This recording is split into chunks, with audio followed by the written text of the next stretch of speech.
నువ్వు బతుకున్న దాన్ని తినేద్దామని కోడిని తీసుకొచ్చి నిత్యశ్రీ దగ్గర పెడితే దాని ఆనందం చూడాలి.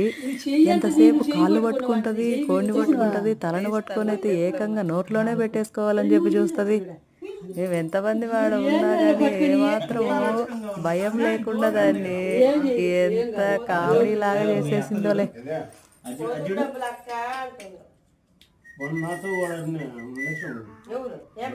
నిత్యాకి ఎంత ఆనందమో నిజమైన కోడిని పట్టుకొని అది కొంచెం కూడా భయం లేకుండా, అది కూడా బెదరడం లేదు దాన్ని చూసి.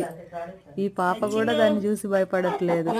ఎంత కామెడీగా పట్టేసుకుంటుందో, ఒకేసారి నోట్లోనే పెట్టేసుకోవాలని చెప్పి చూస్తుంది, కాళ్ళు పట్టుకొని నోట్లో పెట్టుకోవాలని చెప్పి చూస్తుంది. వాళ్ళ డాడీ సపోర్ట్ చేయడం వల్ల ఇంకా కేరింతలు కొడుతుంది. నాకు మంచి ఛాన్స్ దొరికినట్టుంది, మా డాడీ మంచిగా సపోర్ట్ ఇస్తున్నాడు నాకు అని చెప్పేసి దాన్ని పట్టుకొని నోట్లోనే పెట్టేసుకుందాం, డైరెక్ట్ గా వండేదాకా ఎందుకు అన్నట్టుగా చూస్తుంది. వాళ్ళ అమ్మాయితో పక్క కంగారు పడిపోతుంది, ఎక్కడ అది పొడుస్తుందో అనేసి.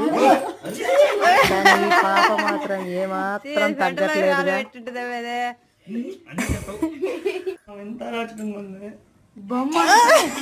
చూస్తున్నారుగా ఎలా నోట్లో పెట్టుకోవాలని చెప్పి చూస్తున్నారు. వాళ్ళ అమ్మ ఆపుతుంది. అందరి చుట్టూ మా తమ్ముడు భార్య, మావాడు, మా అమ్మ వీళ్ళందరూ ఆనందంగా చూస్తున్నారు.